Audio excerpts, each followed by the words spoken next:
दिए में जो फूल बत्ती लगती है, गोल बत्ती लगती है, गोल वाली, ये बत्ती हमेशा कोई विष्णु भगवान की पूजन कर रहे हो, शिव जी की पूजन कर रहे हो, कोई अन्य देवता का अगर आप स्मरण कर रहे हो तो गोल बत्ती लगाई जाती है। भगवान के मंदिर में पूजन कर रहे हो तो गोल बत्ती लगाएं। लंबी बत्ती, लंबी वाली जो बत्ती होती है, लक्ष्मी की पूजन में, देवी पूजन में, जितनी भी माताओं की आप पूजन करोगे, जितनी भी देवियों का आप स्मरण करोगे, उसमें लंबी बत्ती का प्रमाण है। पितरों की पूजन में लंबी बत्ती का प्रमाण है। पितरों को कभी गोल बत्ती नहीं लगती। आप मटके के पास में, परिंदे के पास में, जल के पात्र के पास में कोई भी अगर दिया लगाएंगे तो वहां गोल बत्ती रखकर लगाएंगे तो घर में लक्ष्मी नहीं टिकेगी। कई लोग कहते हैं कि परिंदे के पास, मटके के पास में, पानी के स्रोत के पास में जहां जल भरते हैं, हंडा रखते हैं, टंकी रखते हैं, वहां पर मटके के पास बत्ती लगाओ, दिया लगाओ, पितर शांत रहेंगे। तो पितरों को शांत करो, मना नहीं है, पर दिया लगाने का नियम है कि पितरों को अगर आप दिया लगा रही हो मटके के पास, परिंदे के पास, या अमावस्या के दिन पितरों के लिए अगर दीप लगा रही हो तो गोल बत्ती अगर लगाओगी तो कार्य कभी सफल नहीं होगा।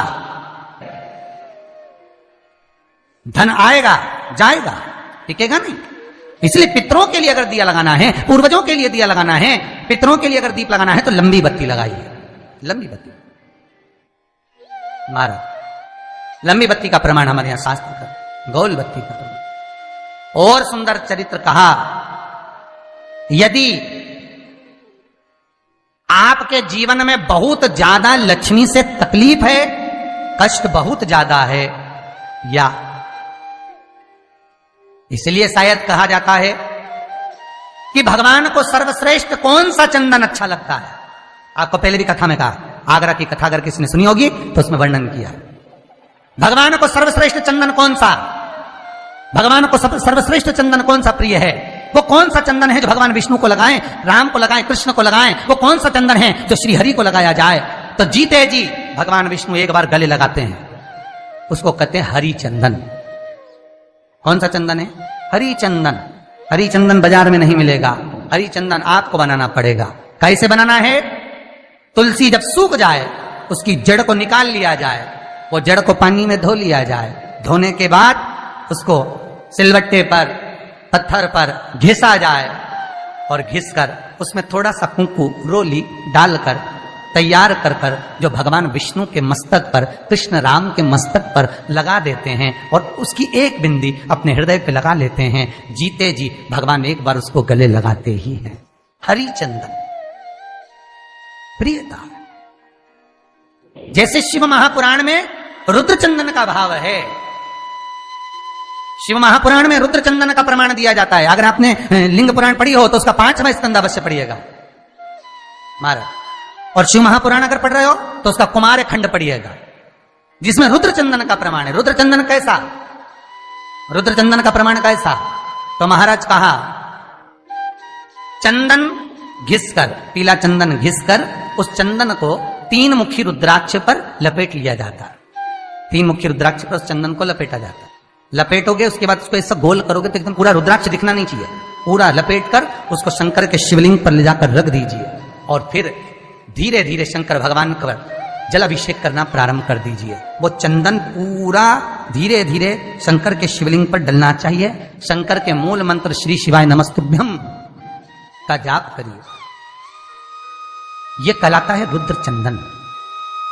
इस चंदन के अभिषेक से महाराज जो काम नहीं होता आप कर कर उस कार्य को प्राप्त कर सकते, सिद्ध कर सकते। रुद्र चंदन, हरि चंदन, रुद्र चंदन, ये वो चंदन आपको बता देते हैं कि आप ये कर लो, उससे फायदा मिल जाएगा। कोई ज्योतिषी नहीं, कोई कुछ नहीं, बस केवल भजन करो, शंकर का अनुमोदन करो और विश्वास रखो शंकर पर, तो किसी को 1 रुपया देने की जरूरत नहीं पड़ेगी। भजन करो, विश्वास शंकर पर रखना, जन्म मरण और परण वो देगा, सुख वो देगा, समृद्धि वो देगा। जिसके घर में बहु रिद्धि सिद्धि हो, जिसके घर में अमोद और प्रमोद पोते हो, जिसके घर में शुभ और लाभ दरवाजे पर बेटे बनकर विराजमान होते हो, जिसके घर में स्वयं अखंड सौभाग्य देने वाली पार्वती हो, जिसके घर में लक्ष्मी देने वाली लक्ष्मी बेलपत्र के पेड़ के नीचे झाड़ू लगाती हो, जो स्वयं सरस्वती को स्वर प्रदान करता है वो शंकर है।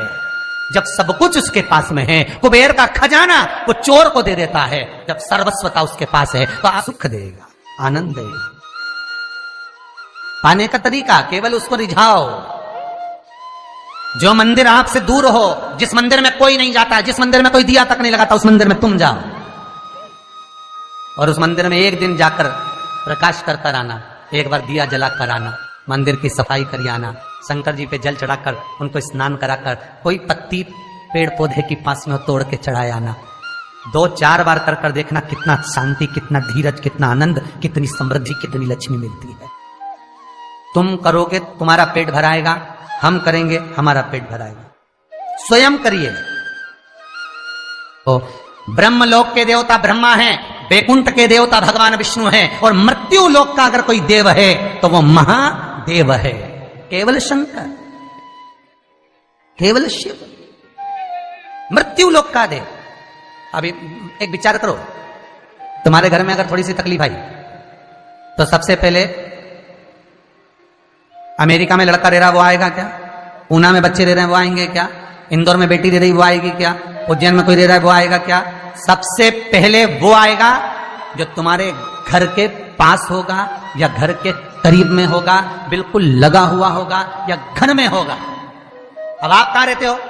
जितने लोग कथा सुन रहे हैं सही बताना, कहां रहते हो? पृथ्वी पर, मृत्यु लोक में रहते हो। और पुकार किसको रहे हो? ब्रह्मलोक में। पुकार किसको रहे हो? वैकुंठ लोक में। पुकार किसको रहे हो? इंद्रलोक में। और जो घर के घर में रह रहा है, जो तुम्हारे पास में रह रहा है, जो मृत्यु लोक में रह रहा है, उसको तो बुला ही नहीं रहा। कई लोग कहते हैं मृत्यु लोक। कई लोगों की आदत है, पड़ोसन को तो खूब चाय पिलाएंगे, पड़ोसन की काकी के तो खूब पांव पड़ेंगे, पड़ोसन को तो चाय भी पिलाएंगे ना, इतना घूंघट रही ना, धोप भी लगाएंगे, पड़ोसन को तो खूब प्रणाम करे, पड़ोसन को तो खूब नमन करे, पड़ोस की काकी के ना, मौसी के ना, चाची के ना, इनके ना उनके। और घर की सास को तो कभी पांव नहीं पड़े। 30 त्योहार पे भी बस यही हाल है। जितना पड़ोसी है नहीं, जितना देवी देवता सबके तो धोख लगाए, सबके ने प्रणाम करे। और जो सास घर में बैठी है, महादेव जो मृत्यु लोक का देव है, इसके तो प्रणाम ही नहीं करे।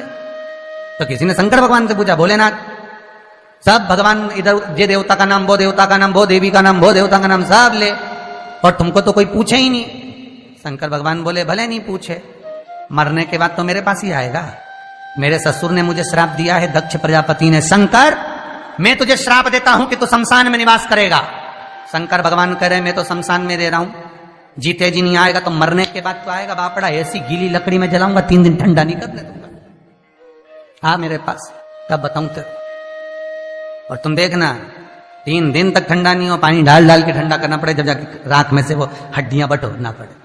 शंकर जी नहीं ठंडा करे, जपा दुनिया को जपा, मुझे भूल गए।